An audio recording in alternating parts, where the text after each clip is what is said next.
시간이 되었습니다. 다 같이 묵상기도 올리심으로 8월 23일 주일 예배를 하나님 앞에 드리겠습니다.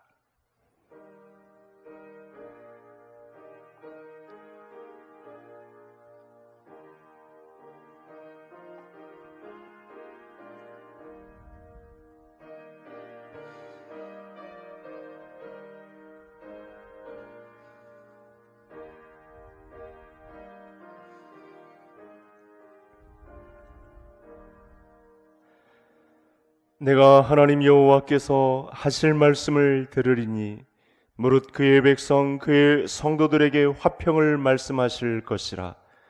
그들은 다시 어리석은 대로 돌아가지 말지로다. 진실로 그의 구원이 그를 경외하는 자에게 가까우니 영광이 우리 땅에 머무르리이다. 아멘. 존귀와 영광을 홀로 받으시기에 합당하신 전능하신 하나님 아버지, 환난당한 자들의 피난처가 되어주시는 아버지 하나님, 오늘도 우리의 생명을 연장시키시어 예배에 참여할 수 있는 복을 주시니 감사함을 드립니다.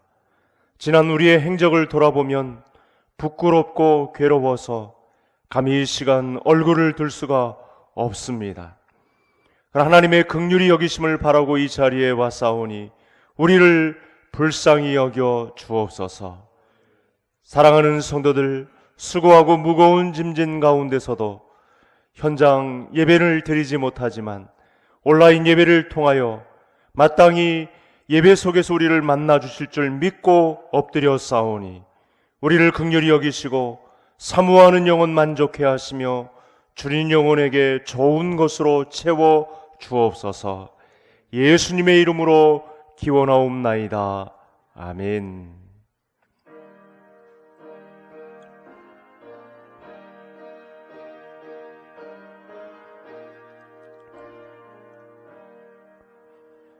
만유의 주제 존귀하신 예수, 사람이 되신 하나님, 나 사모하여 영원히 섬길 내 영광 되신 주로다. 화려한 동산 무성한 저수모 다 아름답고 묘하나 순전한 예수 더 아름다워 봄 같은 기쁨 주시네. 광명한 회와 명랑한 저 달빛 수많은 별들 빛나나 주 예수 빛을 더 찬란하여 참 비교할 수 없도다.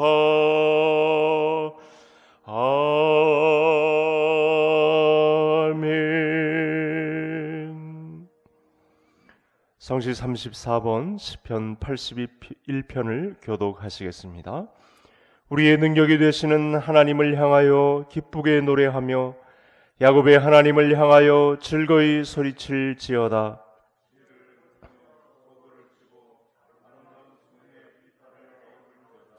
초하루와 보름과 우리의 명절에 나팔을 불지어다. 하나님이 애굽 땅을 치러 나아가시던 때 요셉의 족속 중에 이를 증거로 세우셨도다. 이르시되 내가 그의 어깨에서 짐을 벗기고 내가 고난 중에 부르짖음에 내가 너를 건졌고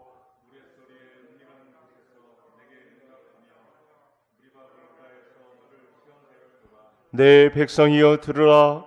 내가 내게 증언하리라. 이스라엘이여 내게 듣기를 원하노라.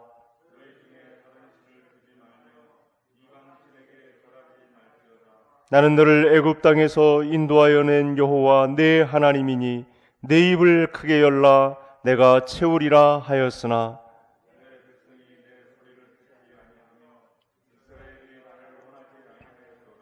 아멘. 전능하사 천지를 만드신 하나님 아버지를 내가 믿사오며 그 외아들 우리 주 예수 그리스도를 믿사오니 이는 성령으로 잉태하사 동정녀 마리아에게 나시고 본디오 빌라도에게 고난을 받으사 십자가에 못 박혀 죽으시고 장사한 지 사흘 만에 죽은 자 가운데서 다시 살아나시며 하늘에 오르사 전능하신 하나님 우편에 앉아 계시다가 저리로서 산 자와 죽은 자를 심판하러 오시리라. 성령을 믿사오며 거룩한 공회와 성도가 서로 교통하는 것과 죄를 사하여 주시는 것과 몸이 다시 사는 것과 영원히 사는 것을 믿사옵나이다. 아멘.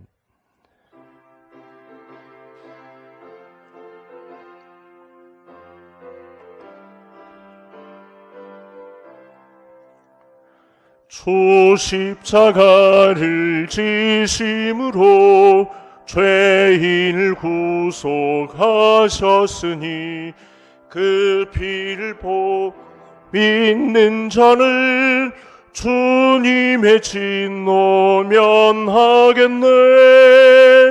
내가 그 피를 유월절 그 양의 피를 볼 때에 내가 널 넘어서 가리라. 흉악한 죄인 괴수라도 예수는 능히 구원하네.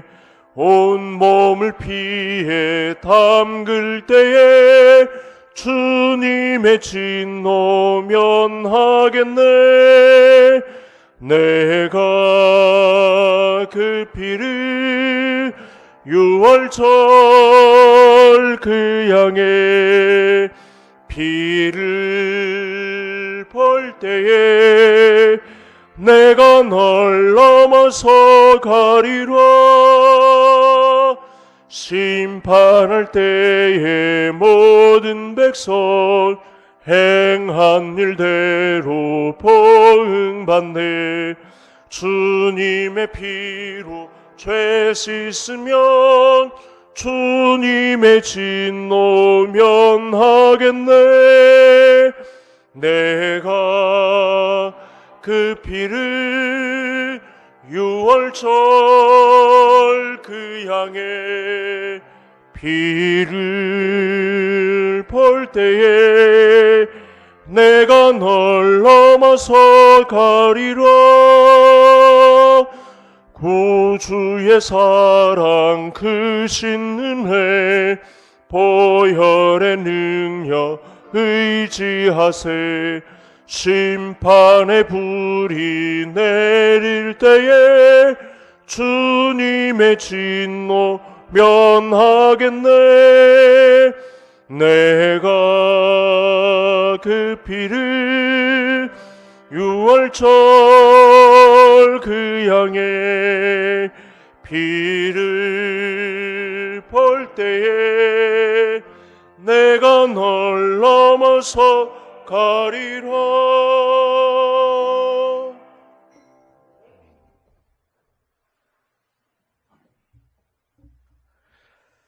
은혜로우시고 자비로우신 하나님 아버지, 코로나19의 유행의 위험한 환경 속에서도 저희를 지켜주시고 인도하여 주심을 참으로 감사를 드리옵나이다.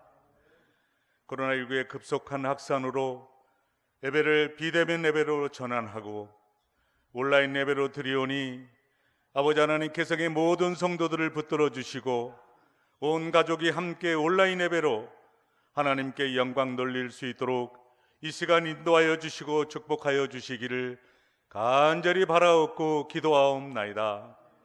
이 어려운 시기에 아버지 하나님 개성교회 모든 공동체를 위하여 이 시간 기도합니다. 성도들의 각 가정마다 직장마다 삶의 일터에서 하나님의 사랑과 권능이 나타나는 삶이 되기를 간절히 기도합니다. 또한 아버지 하나님 코로나19로 세상이 많이 변하고 있습니다. 무엇보다도 하나님을 신뢰하는 믿음을 더하여 주셔서 세상의 정보에 세상의 가치에 흔들리지 않고 아버지 하나님 저희들의 믿음을 지켜갈 수 있도록 인도하여 주시기를 간절히 바라옵고 소원하오며 또한 세상이 급변함으로 우리가 준비하고 공부하고 대처할 일들이 너무나 많이 있습니다.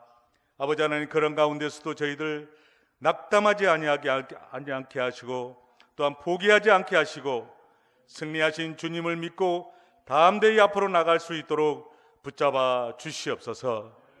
또한 아버지 하나님 신실한 아버지 하나님께서 아버지 하나님 참으로 이 코로나로 어려운 시기에 있습니다. 또한 아버지 하나님 시국이 시국인지라 건강한 목회를 위하여 기도하시는 사랑하는 담임 목사님의 영육을 더욱 강건하게 지켜주시고 또한 아버지 하나님 성령의 지혜와 능력을 덧입혀 주셔서 어려운 난국에 주님의 영광을 나타내는 사랑하는 목사님 되게 하여 주시옵소서. 예수님의 마음으로 아버지 하나님 우리 개성의 양떼들을 돌볼 수 있는 그러한 목회자가 되게 도와주시기를 간절히 바라옵고 원하옵나이다. 오늘도 말씀을 선포하실 때 말씀 속에 역사하시는 주님을 만나고 상처 입고 지친 영혼들이 이루함을 받는 시간 되게 하여 주시며 또한 아버지 하나님 육신의 질병으로 아버지 하나님 어려움을 당한 모든 이들에게 치료받고 주님의 영광을 나타낼 수 있는 이 시간 역사하여 주시기를 간절히 기도하옵나이다. 또한 아버지 하나님 수술을 앞둔 사랑하는 아들 조 있습니다. 아버지 하나님 새벽 이슬 같은 청년이 온데 어렵고 아버지 하나님 힘든 수술이지만 집도 많은 의사의 손길을 간섭하여 주시고 완전한 수술이 될 수 있도록 하나님 능력을 베풀어 주시옵소서.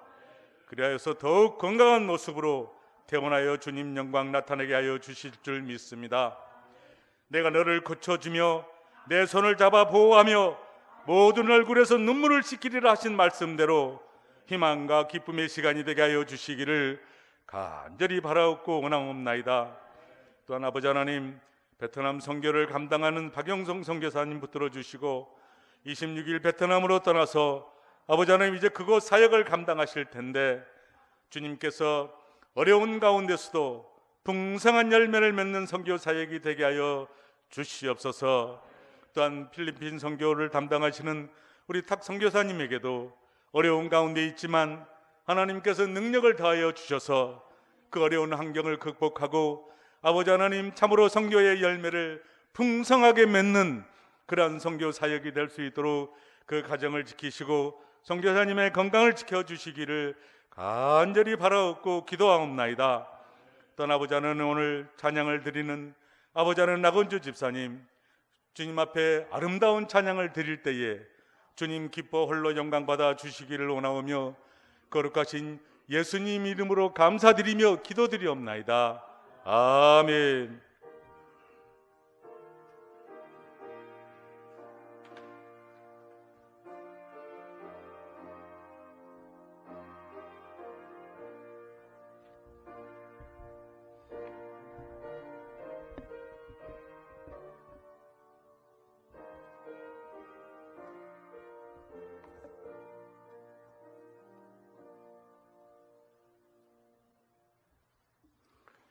시간 가져보실 하나님 말씀 사도행전 6장 8절에서 15절까지의 말씀입니다. 신약성경 196페이지 정도 나와 있습니다. 제가 14절까지 읽고 15절 말씀 합독하시겠습니다. 스데반이 은혜와 권능이 충만하여 큰 기사와 표적을 민간에 행하니 이른바 자유민들 즉 구레네인 알렉산드리아인 길리기아와 아시아에서 온 사람들의 회당에서 어떤 자들이 일어나 스데반과 더불어 논쟁할세 스데반이 지혜와 성령으로 말함을 그들이 능히 당하지 못하여 사람들을 매수하여 말하게 하되 이 사람이 모세와 하나님을 모독하는 말을 하는 것을 우리가 들었노라 하게 하고 백성과 장로와 서기관들을 충동시켜 와서 잡아가지고 공회에 이르러 거짓 증인들을 세우니 이르되 이 사람이 이 거룩한 곳과 율법을 거슬러 말하기를 마지 아니하는도다. 그의 말에 이 나사렛 예수가 이것을 헐고 또 모세가 우리에게 전하여 준 규례를 고치겠다 함을 우리가 들었노라 하거늘 공회 중에 앉은 사람들이 다 스데반을 주목하여 보니 그 얼굴이 천사의 얼굴과 같더라. 아멘.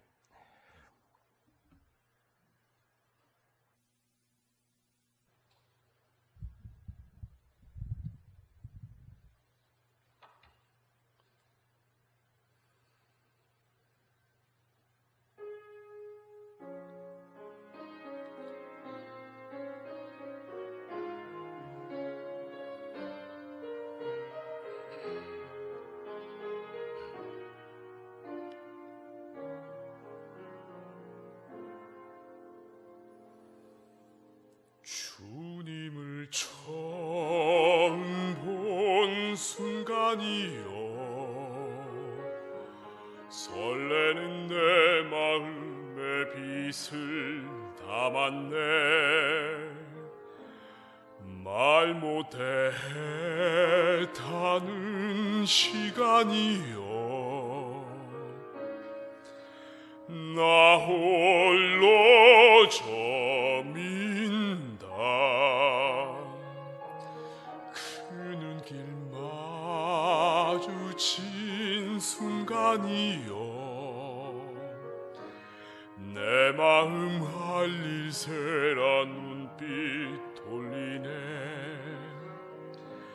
주님과 함께한 시간이요 나 홀로 벅차다 내 영혼이여 간절히 기도해 온 세상이여 날 위해 축복해 언제나 주님에게 내 마음 전할까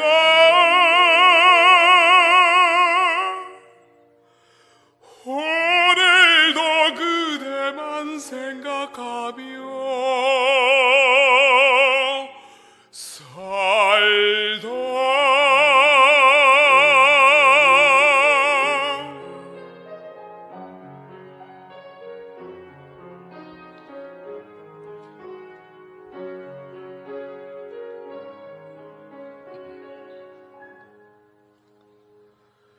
그 마음 열리던 순간이요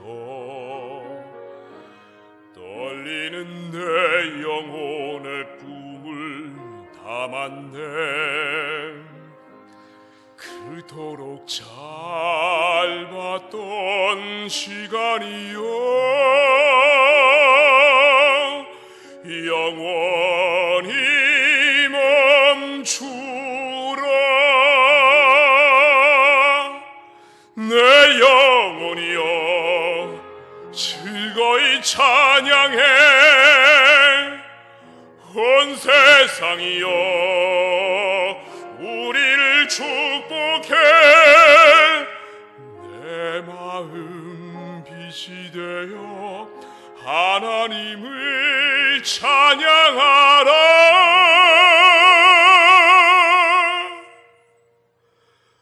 오늘도 주님만 생각하며 살던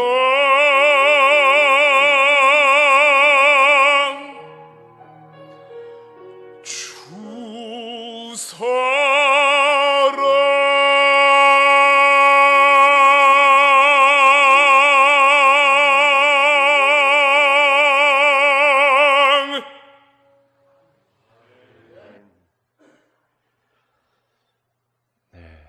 우리 큰 울림이 있는 이 주사랑 찬양 너무나 감사합니다.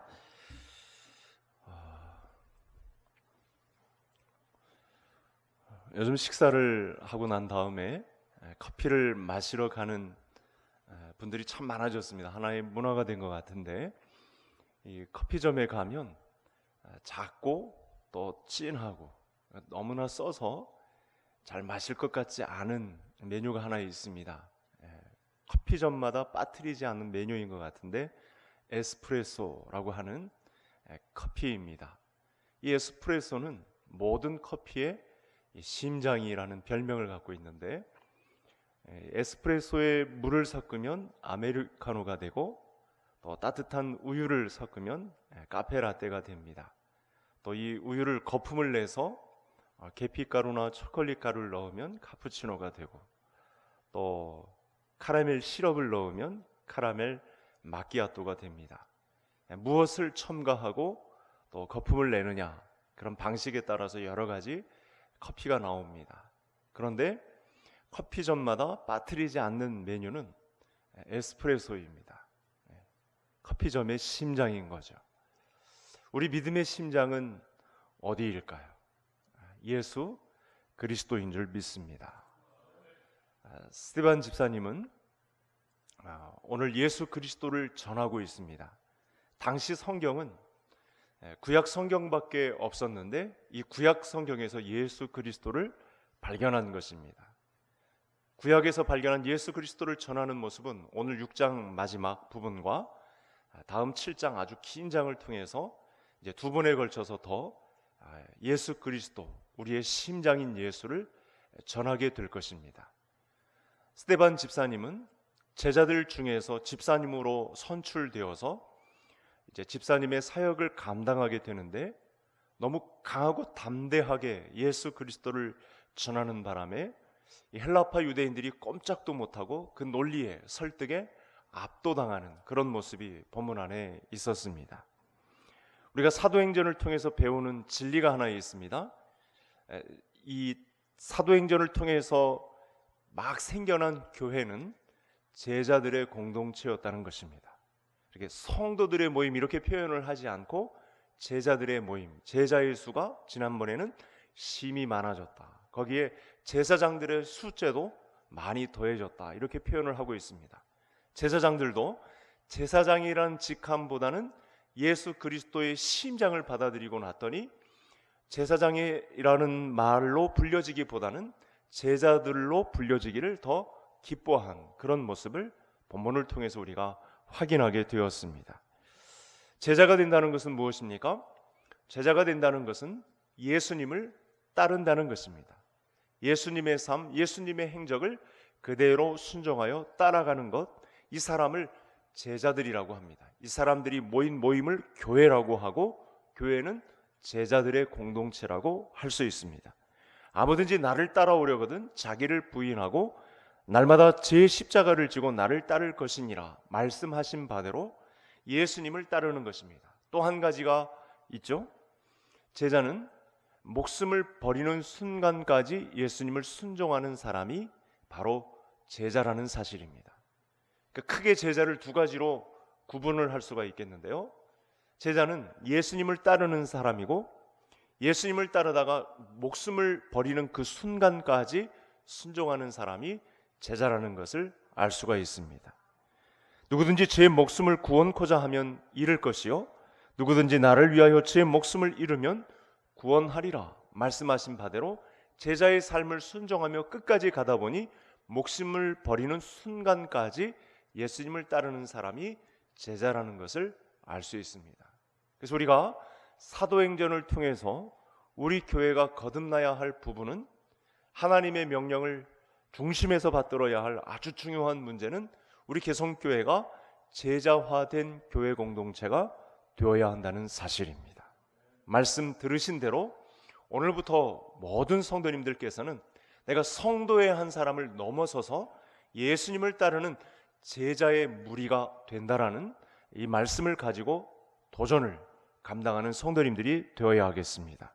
이렇게 하면 놀라운 사실이 하나 펼쳐지게 되는데, 우리가 세상 방식대로 따라가다 보면 목숨을 잃는데 예수님을 따라가다 보면 생명을 얻는 부분이 있습니다. 이것을 바로 영생이라고 합니다. 예수님을 따르는 제자가 되는데 새로운 생명을 얻습니다. 거듭난 생명을 얻습니다. 이것을 바로 영생이라고 합니다. 그래서 예수님을 따르는 제자가 된다는 것은 새로운 생명을 얻는 것을 말합니다. 누구든지 나를 위하여 제 목숨을 잃으면 구원하리라. 제자가 되려고 목숨을 잃는데 구원하리라 라는 말씀에 영생을 선물로 주시는 방법이 나와 있다는 말씀입니다. 이 길에서, 제자가 되는 길에서 예외인 사람은 단 한 사람도 없어야 합니다. 오늘 이 주일에 먼저 말씀을 열어가는 이 부분에서 우리 개성교회가 다시 한번 성도의 범위를 넘어서 제자로 성숙해가는 그런 은혜가 우리 모든 성도님들에게 함께 하시기를 다시 한번 소원합니다. 여러분, 예수님의 제자가 되어서 이 얻는 생명은 온 천하를 죽어도 바꿀 수 없는 영원한 생명, 하나님의 생명이 되는 것입니다. 그래서 예수님은 이 생명이 되기 위하여, 우리를 위하여 이 땅에 육신으로 오셨고, 말씀이신데 육신이 되어 자기 생명을 버려 우리에게 영원한 생명을 안겨주셨습니다. 예수님의 제자가 되어야 그래서 진정한 구원을 받을 수가 있고, 예수님 안에 있을 때만 참된 가치를 회복할 수가 있습니다.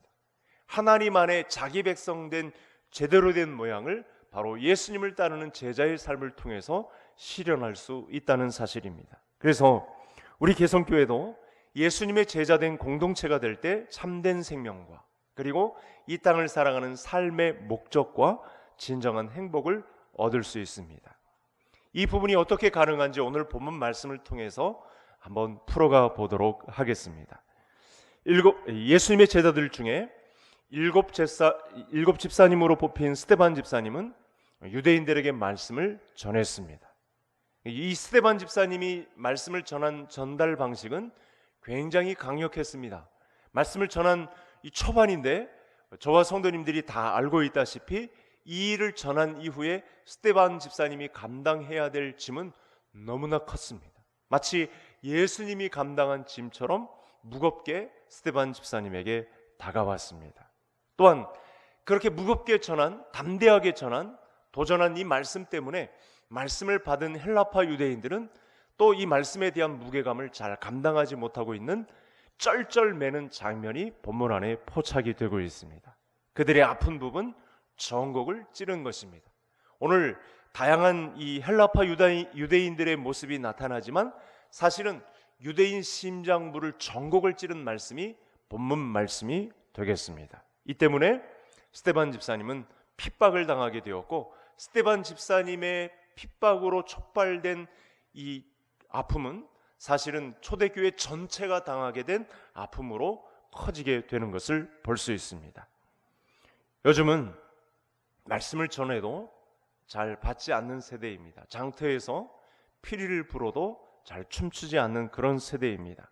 또 겉으로는 신앙생활을 잘하는 것 같으면서도 속으로는 순종하지 않는 열매로 나타나는 것이 우리 시대의 신앙생활의 면면입니다. 이런 때일수록 우리가 고집스럽게 생명을 걸고 또 진리를 바르게 전할 수 있는 스데반 집사님 같은 분들이 우리 중에 나와야 한다는 사실이죠. 오늘 스데반 집사님이 본문 안에 자리 잡은 배경이 있습니다.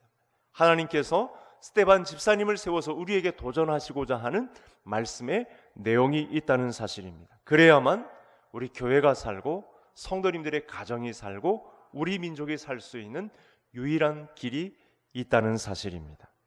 스데반 집사님은 자기 감정에 치우쳐서 복음을 전하지 않았습니다. 어떤 개인 감정에 치우쳐서 말씀에 일희일비하지 않았습니다. 스데반 집사님이 생명을 걸고 복음을 전하게 된 배경이 있습니다. 오늘 말씀 10절에 또 보니까 성령께서 그렇게 하도록 역사하셨다. 이것이 사실인 증거는 복음을 전하고 난 뒤에 유대인들의 이 모습이 난리가 났기 때문에 그렇습니다. 스데반 집사님이 전한 이 말씀은 유대인들에게 용납이 안 되는 말씀이었습니다. 본문에 보니까 13절에 보니까 두 가지로 나타나고 있죠. 성전과 율법을 모독한다라는 결론을 유대인들이 내린 것입니다. 우리 13절 말씀 같이 한번 다시 읽겠습니다. 거짓 증인들을 세우니 이르되 이 사람이 이 거룩한 곳과 율법을 거슬러 말하기를 마지 아니하는도다. 이 거룩한 곳은 어떤 곳일까요? 예루살렘 성전을 말하는 것이고요. 율법은 모세 오경을 말합니다. 선지서도 다 있었지만 구약 성경 전체를 말하는 것으로 이해해도 되겠습니다. 그래서 유대인들은 이 스데반의 죄목을 거짓 증인들을 세워서 정해버렸습니다. 그러면 여러분, 성전과 율법이 왜 예수 그리스도를 전하는데 걸림돌이 되었을까요? 왜 유대인들이 이렇게 발악을 하는 수준까지 이르면서 스데반을 당장에 죽이겠다는 그런 기세로 몰아세우면서 이 율법과 성전이 전해지는 것에 대해서 왜 이렇게 민감하게 반응하는 것일까요? 이것은 여러분, 우리가 당시의 제자들도 그렇고 오늘날 저와 모든 성도님들이 구약 성경을 이해하는데 아주 중요한 부분이기 때문에 그렇습니다. 자, 유대인들의 뿌리가 되는 사상이 있습니다. 옛날이나 지금도 이스라엘 사람들이 버리지 못하는 한 가지 사상이 있습니다. 그래서 6장 이 마지막 부분과 7장 부분 전체를 이해하는데 아주 중요한 사상이 하나 있는데 이스라엘 사람들이 가진 선민 사상입니다. 그러니까 이 지구상에 70억 가까운 인구 중에 이스라엘 민족만 구원을 받았다라고 하는, 우리 이스라엘 민족만 택함을 받았다라고 하는 선민 사상입니다. 그들이 믿는 하나님은 오직 유대인들의 하나님이라는 생각을 갖고 있는 것이죠. 그럼 이방인은 누구냐? 이방인들은 우리가 이 지상에서 살 때 우리를 돕는 종들에 불과할 뿐이다. 우리를 섬기는 종들이다라는 그런 생각입니다. 그러니까 우리가 가지고 있는 선민 사상과는 다르게 더 심각한 수준의 오류를 범하고 있는 부분이 이스라엘 사람들이 갖고 있는 선민 사상이 되겠습니다. 그래서 아마 성도님들이 한번 이 성지 여행을 갔다 오신 분들이 있으신지 모르겠지만 이 현지의 유대인들이 이방 사람들을 보는, 또 이렇게 대우하는 모습을 보면요, 그 인종차별이 가장 심한 민족이 바로 이스라엘 사람들인 것을 알 수 있습니다. 그 배경에 선민 사상이 뿌리 박혀 있다, 이렇게 보시면 정확한 것이죠. 이 생각은 우리가 성경을 아는 이상 삐뚤어진 생각이라는 것을 우리가 너무나 잘 알고 있습니다. 하나님의 가르침은 어떻게 말씀하고 있죠? 또 예수님이, 말씀이 육화된 예수님의 말씀은 어떻게 가르치고 있습니까? 다른 사람을 섬기는 종으로, 우리가 다른 사람을 섬기는 종으로 부름을 받았다는 사실을 성경이 말하고 있습니다. 그러니까 당장의 선민 사상을 가지니까 모든 이방인들은 종이다, 이런 그릇된 오류를 범하고 있는 것이죠. 유대인들은 이렇게 하나님의 뜻을 오해하고 있었습니다. 성전과 율법이라는 두 단어가 등장을 했지만 사실은 이 선민 사상의 배경에 뿌리를 두고 있는 그릇된 오류, 성경의 잘못된 해석을 갖고 있는 것이 이스라엘 백성들이었습니다. 하나님의 말씀을 거꾸로 뒤집어 놓은 진리를 자신들은 옳다고 여기는 잘못을 저지르고 있었던 것이죠.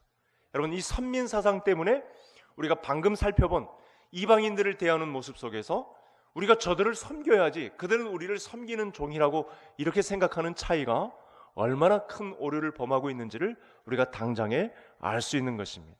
그래서 우리가 하나님의 말씀을 올바르게 깨닫는 것이 얼마나 중요한지요, 우리가 지금 주변의 이단들을 보면서도 이러한 사실을 너무나 쉽게 발견할 수 있다는 사실입니다. 선택받은 유대인들에게 율법은 하나님이 주신 유일한 법이었습니다.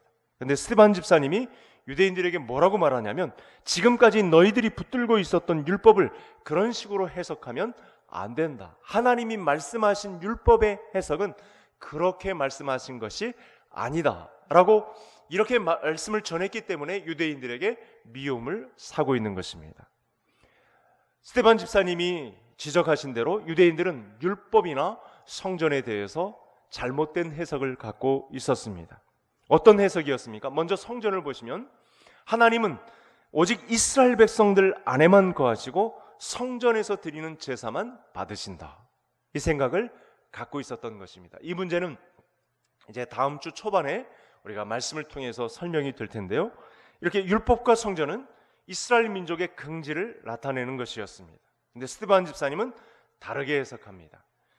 7절 말씀의 요지가 7장의 말씀의 내용은 이렇습니다. 한번 들어보시죠. 너희의 조상은 아브라함인데 아브라함은 율법이 있기 전에 존재하던 사람이요 성전이 있기 전부터 하나님께 예배를 잘 드리던 우리들의 조상이었다. 그러므로 너희들이 지금 받들고 있는 율법과 성전을 앞세우면서 하나님께 선택받았다고 하는 이 사상은 잘못된 것이다. 너희들이 주장하는 이 성전에 대한 예배에 대한 기본 개념을 갖고 있으면 아브라함은 우리의 조상이 될 수가 없다. 이렇게 논리가 펼쳐지는 것이죠. 그래서 이 스데반 집사님은 유대인들의 잘못된 사상을 또 이어서 이렇게 지적을 합니다. 하나님은 모세를 통해서 유대인들에게 율법을 주셨지만 율법을 받은 날부터 지금까지 제대로 너희들이 지킨 일이 있느냐? 그 율법의 제대로 된 정신을 너희들이 삶 속에서 지킨 적이 있느냐? 이렇게까지 말씀을 전합니다. 지금까지 율법을 어기면서 하나님의 진노만 쌓고 있지 않았느냐? 너희들의 그 율법의 잘못된 정신 때문에 수많은 선지자들의 피를 지금까지 흘리고 있지 않았느냐? 그 마지막이 예수 그리스도이지 않았느냐? 그 전에 세례 요한과 예수님을 죽이기까지 한 잘못된 그릇된 율법관 때문에 이렇게 선량한 선지자들의 피까지 흘리면서 지금까지 오지 않았느냐? 이런 말씀을 7장에 전하고 있는 것입니다. 전곡을 찌른 것이죠. 스데반 집사님이 이렇게 담대하게 말씀을 전하게 된 배경이 있습니다. 성령의 인도하심을 받아 성령의 지혜로 이렇게 전하게 된 것입니다. 이렇게 유대인들이 오해하고 있는 부분에 대해서 전곡을 찌르지 않으면 그들도 영생을 받을 기회가 없기 때문에 스데반 집사님은 목숨을 거는 자리까지 이렇게 담대하게 하나님의 말씀을 전하게 된 것입니다. 유대인들이 말씀을 받는 입장에서는 전곡을 찔림을 받게 되었고 그야말로 죽는 심정을 가지고 말씀을 받게 되는, 야 이러다간 죽겠구나라고 하는 그런 심정을 받기까지 하는 말씀이 본문 안에 선포가 되고 있습니다. 그래서 우리는 본문을 통해서 우리도 굉장히 중요한 신앙의 이 정점을 만나게 되었습니다. 왜 그렇습니까? 선밀이라는 교만을 다 내려놓고 예수님 앞에 우리의 연약함을 드러내지 않고서는 복음을 깨달을 수가 없다. 우리도요, 이 하나님의 말씀을 받은 제2의 선민이라고 하는 그릇된 사상이 우리 안에 교만으로 자리 잡을 수 있다는 사실이죠. 또 나의 교만 때문에 하나님의 아들 예수 그리스도를 십자가에 못 박아 죽인 이 죄를 회개하지 않고도 안심하며 하나님 나라에 이를 수 있다는 잘못된 사상이 우리 안에도 유대인들처럼 자리 잡을 수 있다는 사실입니다. 예수님은 율법의 완성자가 되었습니다. 성령의 지혜로 말씀한 스데반 집사님의 증거대로 예수님은 율법의 완성자가 되었습니다. 왜냐하면 예수님의 오심으로 율법에 담긴 하나님의 공의를 예수님이 다 완성했기 때문에. 여러분, 그러면 우리가 성전과 예수님을 바라보는 시각이 어떠해야 할까요? 우리가 다음 주에도 우리가 그 다음 주에도 더 살펴보겠지만 돌로 지은 이 건물이 성전이 아니라 예수님 자체가 성전이다. 이 말씀을 전하고 있는 것입니다. 그러므로 마음에 예수 그리스도를 모신 자는 누구나 다 성전이요 어디서나 예배를 드릴 수 있다. 이것이 스데반 집사님이 전한 말씀의 핵심 요지입니다. 근데 지금 유대인들은 이 돌로 지은 건물 중심의 예루살렘 성전에 목을 메고 있는 것입니다. 예수님은 죄인을 부르러 오셨다. 아무리 선택받은 아브라함의 자손이라도 인간은 모두가 다 죄인이다. 예수님은 죄인된 모든 인류의 구원자이시다. 그러므로 너희들도 쓸데없는 민족적인 자긍심에만 몰두하지 말고 회개하고 예수를 믿으면 구원을 얻는다. 아직도 당신들에게 기회가 남아있으니 너희들의 손으로 죽인 이 예수를 받아들이면 구원을 얻는다. 라고 이렇게 말씀을 맺고 있습니다. 이렇게 되니까 유대인들의 정곡을 찌른 것이죠. 그들이 죽였거든요. 시간이 좀 지났지만 잠시 전에 바로 예수 그리스도를 모의하여 작당하여 죽인 자들이 바로 자기 자신들이었기 때문에 그야말로 심장에 비수를 꽂힌 듯한 그런 정곡을 찔린 말씀이 스데반 집사님으로부터 선포가 된 것입니다. 거기에 율법의 완성자요 또 성전 자체이신 이 건물 중심의 예배보다는 예수 그리스도를 모신 예배자가 누구나 될 수 있다라고 하는 말씀을 전하게 되니까 스데반 집사님이 이 유대인들에게 미움을 사게 된 것입니다. 스데반 집사님이 사도들이 아니고 집사님이었는데 여러분 탁월한 복음 전도자가 된 이유가 어디에 있을까요? 저는 이 말씀 이후에 그래서 두 번째로 성도님들에게 이런 도전을 드리고 싶습니다. 그러니까 우리가 직분을 먼저 얻은 후에 제자가 된다는 것은 좀 무리가 있을 수 있습니다. 제자가 된 이후에 집사님이 되는 과정을 스데반 집사님이 보여주셨는데 스데반 집사님이 이렇게 말씀에 탁월한 은사를 받은 이유가 어디에 있을까요? 그것은 스데반 집사님이 하나님의 말씀에 능통한 자였다는 사실입니다. 그 능통함 이전에 하나님의 말씀을 붙들고 고민이 깊었던 한 사람의 제자였다는 사실을 우리가 알 수 있습니다. 따라서 오늘 말씀을 통해서 다시 한번 우리 모든 성도님들 가운데 하나님의 말씀을 가까이 하는 능력이 자리 잡기를 간절히 소원합니다. 동시에 성경 필사를 우리가 하고 있는 행사를 펼치고 있는데 이번 기회를 통해서 하나님의 말씀 속에서 생명을 얻는 은혜가 우리 모든 개성의 식구들 가운데 함께하기를 간절히 소원합니다. 하나님의 말씀을 떼어놓고 성도, 제자의 자리를 논할 수가 없다는 사실입니다. 하나님의 말씀을 깊이 묵상하다 보니 성령의 지혜가 함께하게 되는 놀라운 자리를 스데반 집사님이 경험하게 되었다는 사실이죠. 스데반 집사님은 당시의 유일한 성경인 구약 성경을 통해서 예수 그리스도를 발견했습니다. 반면에 바리새인과 서기관 율법사들 또 온 제사장들은 수없이 매일 성경을 읽고 매일 성경을 펼쳐 읽고 성경을 접하면서도 그 속에서 진리 되신 예수 그리스도를 발견하지 못했다는 사실입니다. 이유가 어디 있습니까? 오늘 성경 말씀은 성령의 지혜가 없었기 때문에 이런 말씀이 본문 안에서 선포되고 있습니다. 스데반 집사님은 구약 성경에서 예수 그리스도를 발견했기 때문에 담대하게 하나님의 말씀을 증언할 수 있었고 헬라파 유대인들과 논쟁하고도 그들을 설득하고 논리에서도 깔끔하게 이기는 그런 일을 경험할 수 있었던 것입니다. 스데반 집사님에게 성령의 지혜는 구약 성경을 통해서 진리 되신 예수님을 깨닫게 해주셨습니다. 오늘 말씀의 결론 부분에 해당하는 말씀이 되겠습니다. 피리를 불어도 장터에서 춤을 추지 않는 이 시대의 현상, 우리에게 예수님이 예언한 대로 그대로 나타나고 있는 세상인데 오늘 우리에게 주시는 말씀의 내용이 바로 이것입니다. 그리고 더 중요한 것은 깨달은 진리를 그대로 살았고 그 진리를 증거하는 자리에까지 이르렀다는 사실입니다. 따라서 우리는 오늘 말씀을 들은 이후에 우리 주변 상황을 좀 돌아보아야 합니다. 스데반 집사님은 선민이라고 자부하던 유대인들에게 담대하게 하나님의 말씀을 전했습니다. 너무나도 정확하게 증거하는 바람에 생명을 잃는 순간까지 하나님의 말씀을 증거했습니다. 이제 말씀을 정리하려고 합니다. 우리는 오늘 너무나 당혹스럽고 비통한 시대를 맞이했습니다. 불과 1주 전만 해도요, 이 교회가 도매금으로 제2의 신천지 취급을 받는 모습은 사실은 없었습니다. 교회는 그동안 국가 방역 시책에도 적극적으로 참여하고 표준 방역 수칙보다도 더 몇 배나 해당하는 강력한 예방 수칙을 가지고 지금까지 국가 시책에 잘 따라왔습니다. 하지만 안타깝게도 몇몇 교회들에서 이 간간히 발생하던 확진자가 지금 2주 사이에 수도권 안에서만 이 국내 발생자가 1000명이나 되는 이런 순간까지 이르게 되었습니다. 그동안 애쓴 노력이 한순간에 물거품이 되는 그런 과정까지 왔습니다.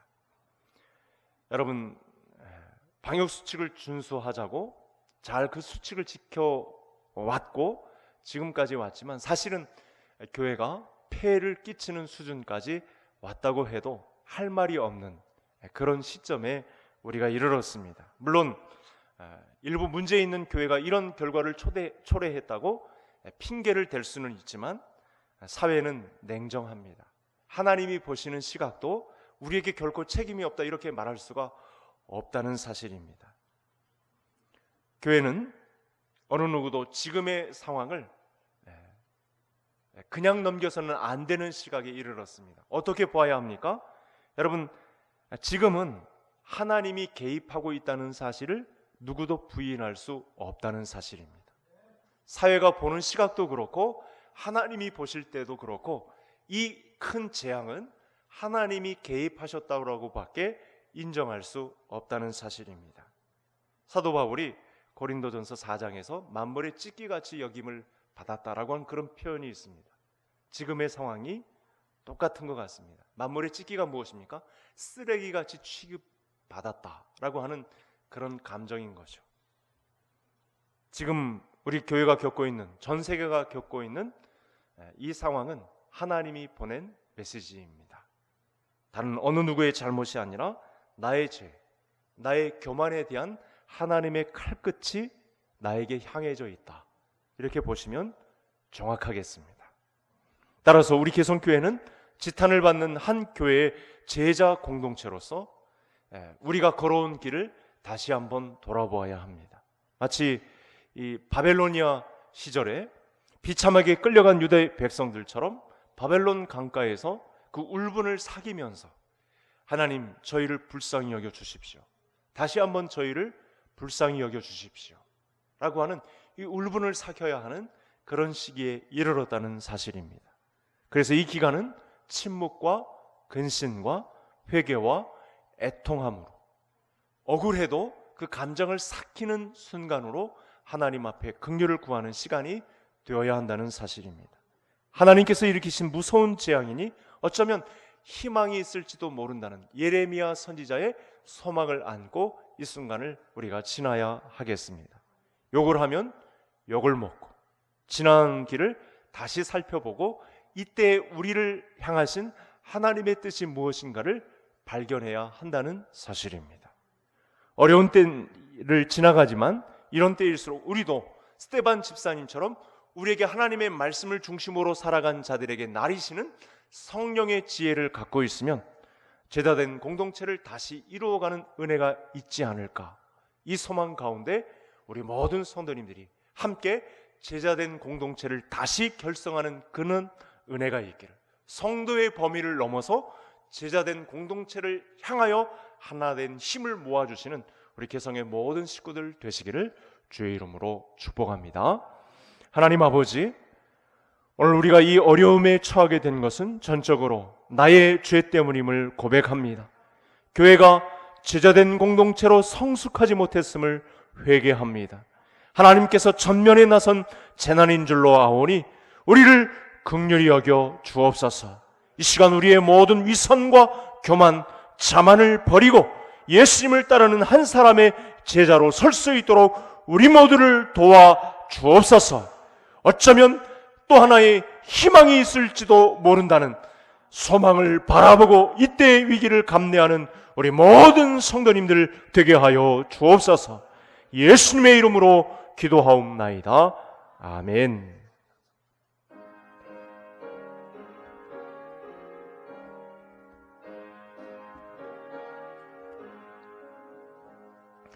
이 세상의 친구들 나를 버려도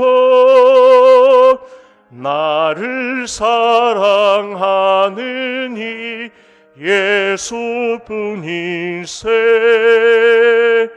예수 내 친구 날 버리지 않네. 온 천지는 변해도 날 버리지 않네. 검은 구름 덮이고 풍이로도 예수 나의 힘 되니 겁낼 것 없네. 예수 내 친구 날 버리셨네. 온 천지는 변해도 날 버리지 않네. 괴로운 일 당해도 낙심 말아라. 영원하신 주 능력 나를 붙드네. 예수 내 친구 날 버리셨네. 온 천지는 변해도 날 버리지 않네. 만복의 근원이 되시는 하나님 아버지, 어려운 재난의 때에도 저희를 버려두지 아니하시고 하나님 앞에 귀히 쓰는 물질을 구별하여 성별하여 하나님 앞에 올릴 수 있기까지 우리를 도우신 은혜에 진심으로 감사를 드립니다. 성도들의 형편이 전쟁터 같고 생존 현장이 치열한 곳에서 피땀 눈물을 흘려 구별하여 바쳐 싸우니 이 향기 흠양하사 믿음의 자산이 크게 되게 하여 주시옵소서. 내세에서 영생으로 갚아주실 주님 약속 믿고 오늘의 어려움의 때를 잘 감내하는 성도들의 삶이 되게 해 주시옵소서. 여호와를 경외하고 겸손함으로 바친 예물에 부으시는 재물과 영광과 생명을 더해 주옵시고 흑암 중의 보화와 은밀한 곳에 숨은 재물을 열어주시오며 이삭이 농사하여 100배의 소출을 거둔 것 같은 축복이 우리 모든 성도님들의 생업의 현장에 그대로 이루어지게 해 주옵소서. 하나님 이 시간 오셔서 성령의 권능으로 모든 질병을 물리쳐 주시고 오장육부 강건하여 하나님의 창조 질서대로 회복되는 은혜를 베풀어 주시옵소서. 죽은 영혼도 거듭나는 이 예배가 되게 하여 주시옵소서. 내가 그의 길들을 보았은즉 그를 고쳐줄 것이라. 슬퍼하는 자들에게 위로를 다시 얻게 하리라. 달리다 그만이 일어서니라. 에바다 하니 열리니라. 손을 얹은즉 나으니라. 라파의 하나님, 치료의 하나님 오셔서 기도하는 영혼을 불쌍히 여기시고 깨끗이 나음을 얻게 하여 주시옵소서. 암덩어리라고 할지라도 새로운 생명의 탄생을 맛보는 은혜를 베풀어 주시옵소서. 상대적 박탈감에 빠져서 우울증에 걸린 성도들, 하나님 지금까지도 치유하지 못할 질병은 없는 줄로 아오니 병든 자가 믿음으로 구할 데 없는 치료함이 임하게 하여 주시옵소서. 저희 모두를 온전케 하셔서 주의 아름다운 덕을 선전케 하는 간증이 있게 하여 주시옵소서. 어떤 질병이든지 간에 염려하지 않게 하여 주옵소서. 어떤 가정의 문제든 믿음으로 해결됨을 보게 하여 주옵소서. 하나님, 가정에 주신 자녀들 자손의 강성함을 허락하옵시고 산업에 복을 주시고도 나누어 주고도 꾸임을 주고도 풍성함이 있도록 성도들의 삶을 풍성케 하여 주옵소서. 혹시나 권고함과 화를 당한 연수대로 갚아주시는 하나님의 은혜 가득한 전 성도님들의 가정이 되게 해 주옵소서. 만왕의 왕 되신 주 예수 그리스도의 이름으로 축복하며 기도하옵나이다. 아멘. 우리 앞뒤 옆 사람 인사 나누시겠습니다. 잘 오셨습니다. 반갑습니다. 교회 소식을 알려드리겠습니다. 코로나19 재확산으로 인해서 현장에서 드리는 예배 외에 우리 주일 예배, 또 교회 학교 예배, 주일 오후 예배, 수요 예배, 금요기도회, 새벽 예배를 잠정 중단합니다. 비대면 온라인 예배로 당분간 전환하겠습니다. 온라인 실황 녹화로 드리는 공적 예배를 가정 예배로 활용해서 온 가족이 함께 드리는 예배가 되도록 또 힘써 주시기를 바랍니다. 또 이 홈페이지에 또 개성 소식 그리고 공지사항란에 가정 예배가 올라가고 있고 금요기도 대체 제목도 공지사항에 올라가고 있습니다. 온라인상 예배를 더 집중하셔서 영성을 잃지 않도록 더 힘을 모아주시기 바랍니다. 교회가 개방되었을 때 혹시 호흡기 증상이나 발열이 있는 분들, 유증상자를 만나신 분들은 예배당 출입을 계속 자제해 주시면 감사하겠습니다. 어려운 시기 동안 구역별 112, 119 기도를 계속 이어갑니다. 매일 9시만 되면 우리 본 광고를 기억하시고 가정에서 구역별에서 계속 기도에 힘써 주시기 바랍니다. 코로나19 극복 교회 설립 40주년 전교인 성경 필사 행사를 계속 이어가고 있습니다. 아마 구역 인도자를 통해서 성경 석지를 다 받으셨을 텐데 12월 12일까지 또 제출은 13일까지 해주시고 성경 전체를 필사하도록 하겠습니다. 믿음을 가지고 우리가 웅크리지 않고 하나님의 말씀을 필사하면서 하나님이 주시는 특별한 은혜가 있는 그런 성경 필사 행사 기간이 되기를 바랍니다. 헌금은 비대면 온라인 예배 중에도 계속 온라인으로 드릴 수 있습니다. 주보 밑에 헌금 계좌를 참고하시고 여기에 온라인 헌금으로 드리셔도 되겠습니다. 다 같이 자리에서 일어나셔서 행복 찬양 부르시고 예배를 마치겠습니다.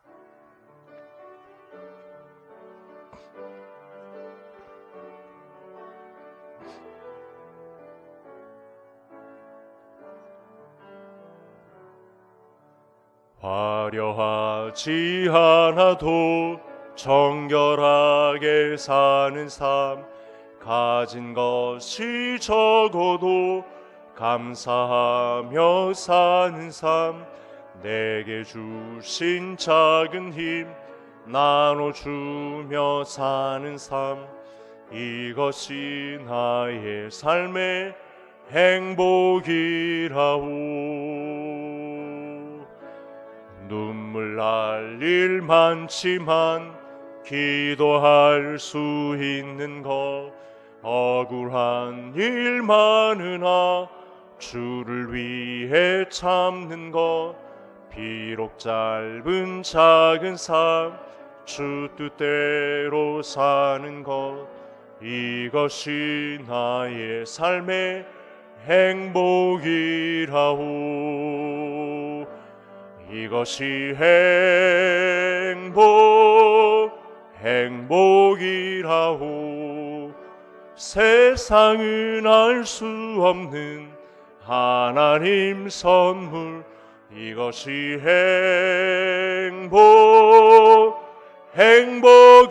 행복이라오. 하나님의 자녀로 살아가는 것, 이것이 행복이라오.